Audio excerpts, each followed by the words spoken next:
মালয়েশিয়ায় যারা আমাদের শ্রমিক ভাই বোন যারা আছেন, যারা কাজ করছেন, তারা এখন থেকে মালয়েশিয়ার আমাদেরকে জানিয়েছে যে প্রফেসর ইউনুসের সাথে যেটা ডেলিগেশন লেভেল টকসে এটা বলা হয়েছে যে মালয়েশিয়ায় যে বাংলাদেশি ওয়ার্কাররা, মালয়েশিয়ান যে ওয়ার্কাররা যে বেনিফিটগুলো পান, সোশ্যাল বেনিফিট বা যে সোশ্যাল প্রোটেকশন পান, ঠিক সেই ধরনের বেনিফিট তারা এখন থেকে এনজয় করবে।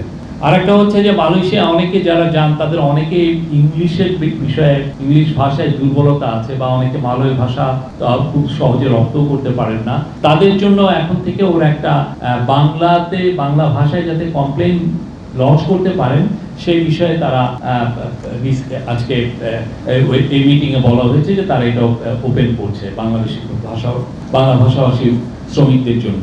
তারপর হচ্ছে যারা আনডকুমেন্টেড এবং ইরেগুলার মালয়েশিয়ায় যে বাংলাদেশি ওয়ার্কাররা আছে তাদের বিষয়ে আজকে আমাদের মিটিংয়ে আমাদের যিনি প্রবাসী কল্যাণ অ্যাডভাইজার আসিফ নজরুল স্যার এটা উঠিয়েছিলেন এবং সেটা মালয়েশিয়ার কর্তৃপক্ষকে জানা হয়েছে যে তাদেরকে যেন তারা ইরেগুলার মাইগ্রেন্টদেরকে যাতে রেগুলারাইজ করা হয়। তো মালয়েশিয়ার যখন প্রফেসর ইউনুস ফিরে আসছিলেন তখন আসার সময় এয়ারপোর্টে মালয়েশিয়ান প্রাইম মিনিস্টার তাকে ফোন করেছিলেন, বলেছিলেন যে এই বিষয়গুলোই আলাপ হয়েছে এই ডেলিগেশন লেভেল টকসে, প্রত্যেকটা এই বিষয়গুলো তারা তাদের ক্যাবিনেটে উঠাবে।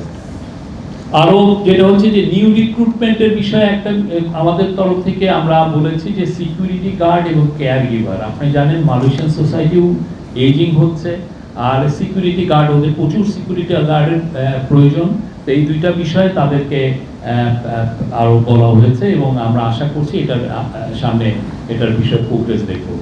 আর হচ্ছে যে আমাদের মোর দেন 10,000 স্টুডেন্ট ওইখানে মালয়েশিয়ায় গ্র্যাজুয়েশন করছে বা অনেকে কেউ পোস্ট গ্র্যাজুয়েশন করছে। তো এই গ্র্যাজুয়েট প্লাস একটা ফ্যাসিলিটি আছে যেটার আওতায় মালয়েশিয়ার অন্যান্য দেশের যারা স্টুডেন্ট যারা ওইখানে পড়াশোনা করে তারা গ্র্যাজুয়েট প্লাসের এই সুবিধার আওতায় কাজ পান। তারা কোনো ফ্যাক্টরিতে কাজ করেন, কোনো বড় প্রতিষ্ঠানে কাজ করেন। তা আমাদের জন্য বাংলাদেশি স্টুডেন্টদের জন্য যেন এই ফ্যাসিলিটি দেওয়া হয় সেই বিষয়ে বলা হয়েছে এবং ইন প্রিন্সিপাল মালয়েশিয়ানরা এগ্রি করেছেন যে ওনারা এটা দেখবেন। আর এর ফলে যেটা হবে যে মালয়েশিয়া, আপনি জানেন, আপনার এখানে মালয়েশিয়া কিন্তু সেমিকন্ডাক্টর ইন্ডাস্ট্রি খুবই ভাইটাল একটা ইন্ডাস্ট্রি। এইখানে কিন্তু মালয়েশিয়ার tense of billions of dollar সেখানে ইনভেস্টমেন্ট হচ্ছে এবং তারা প্রতি বছর তাদের অ্যানুয়াল ইঞ্জিনিয়ারেরই ডিমান্ড হচ্ছে 6,000। তো আমরা আশা করছি আমাদের যারা শিক্ষার্থী ভাই বোন ওইখানে পড়াশোনা করেন তাদের জন্য এটা হাই স্কিল যে ওয়ার্কের একটা বড় দুয়ার উন্মোচিত হবে।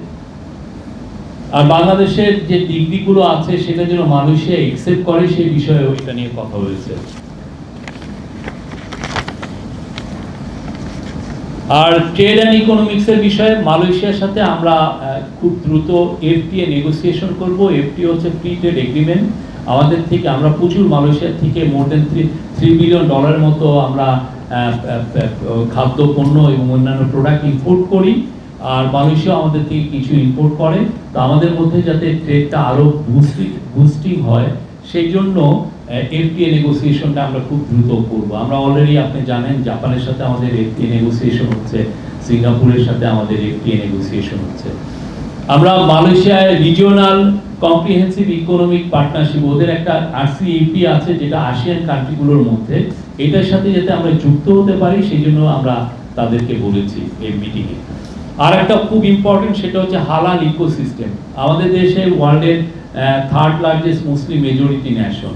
তো দেখা যাচ্ছে যে মালয়েশিয়া মানে ওদের 35 মিলিয়নের দেশ আর আমরা সেখানে 180 মিলিয়নের দেশ।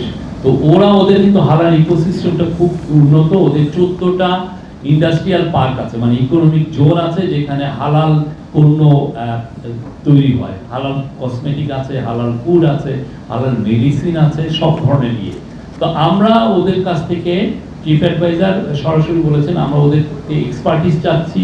আমাদের যে প্রতিষ্ঠানগুলো হালাল সার্টিফিকেশন করে তাদের ক্যাপাসিটি বিল্ডিং এর কথা আমরা ওদেরকে বলেছি এবং তারা খুবই রেসপন্ড করেছে। ওদের যে হালাল ইকোসিস্টেম যারা দেখেন তারা এসেছিলেন আমাদের চিফ অ্যাডভাইজারের সাথে একটা বিস্তারিত একটা বড় মিটিং হয় এবং মিটিং এর মাধ্যমে আমরা আমাদের যেগুলো নিড তাদেরকে জানিয়েছে এবং তারা বলেছে খুব শীঘ্রই তারা বাংলাদেশে একটা দল প্রেরণ করবে। আমাদের এখানে কিছু ইস্যু আছে যে হালাল সার্টিফিকেশন কারা দিবে, এটা ইসলামিক ফাউন্ডেশন দিবে নাকি বিএসটিআই যেটা শিল্প মন্ত্রণালয় তারা দিবে। তো সেই বিষয়ে প্রফেসর ইউনূস কিন্তু যাওয়ার আগেই নির্দেশ দিয়েছিলেন সংশ্লিষ্ট মন্ত্রণালয়গুলোকে যে এই বিষয়টা খুব দ্রুত যেন রিজলভ করা হয় এবং এটার জন্য আর আমরা ওদের কাছ থেকে চাচ্ছি, আমরা আপনি জানেন বাংলাদেশে অনেকগুলো ইকোনমিক জোন আছে, আমরা এমন একটা ইকোনমিক জোন করতে চাচ্ছি সেটা হচ্ছে হালাল ইকোনমিক জোন বা হালাল ইন্ডাস্ট্রিয়াল পার্ক। সেখানে হালাল পণ্য তৈরি হবে এবং এটার মূলত সিংহভাগ আমাদের লোকাল মার্কেটে এবং বাইরে যাতে এক্সপোর্ট হয় সেটা। আমরা আসলে হালাল যে পুরো মার্কেটটা সেটা $3 ট্রিলিয়ন মার্কেট। আমরা চাচ্ছি যে এই মার্কেটে এই জায়গায় আমরা আমাদের জায়গাটা তৈরি করে নিতে। মালয়েশিয়া খুবই বড় প্লেয়ার, আমরা মনে করি যে আমাদের কোম্পানিগুলো যেরকম সক্ষমতা অর্জন করছে খুব শীঘ্রই তারা এই বিষয়ে ভালো কিছু করতে পারবে।